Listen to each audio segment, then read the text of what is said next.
đi chơi cái lúc này các bạn làm một cái lá theo một tiếng thì nói rồi thì cái gì tiếp đâu lôi em đi mới nó gì và mà nó đã cái nói thì cái là cái rồi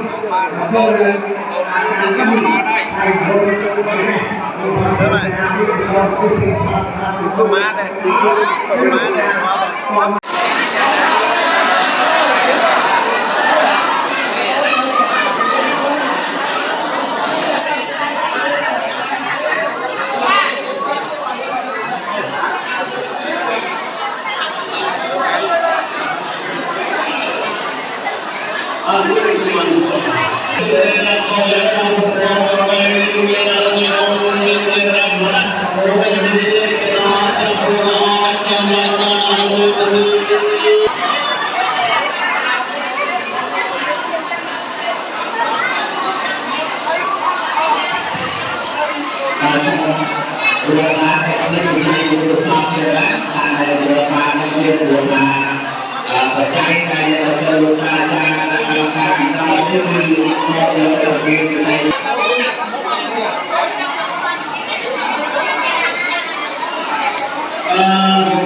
Để qua chỗ nữa.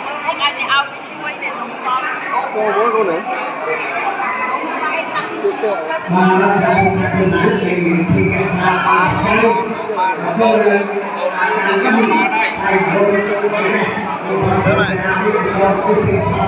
Không mát đây, không mát đây.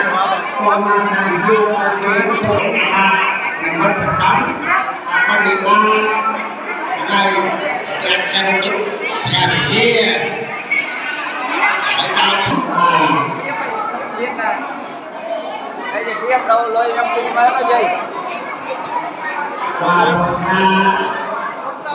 giá các bạn chỉ thấy là mình chạy xuống một dòng đi nữa nó còn ra này để còn luôn mà mình đi ra thành thiên nên mưa đó mưa là lại tăng cho đây lại còn ban và cái không bài mình đã đi câu một con này đây nó là sao này bao nhiêu mưa và cái rồi mình hai mà đôi cái của tôi bắt được còn Việt Nam đây này cũng ra điều này mà còn khi mà tôi đã đủ để con gì người hay của tôi làm được tôi chúng ta phải làm cái này nhưng chúng ta chỉ sẽ phải làm chúng ta phải kiên một cái là hiện ngày kia người ta hay người ta hiện nó còn cứ còn tôi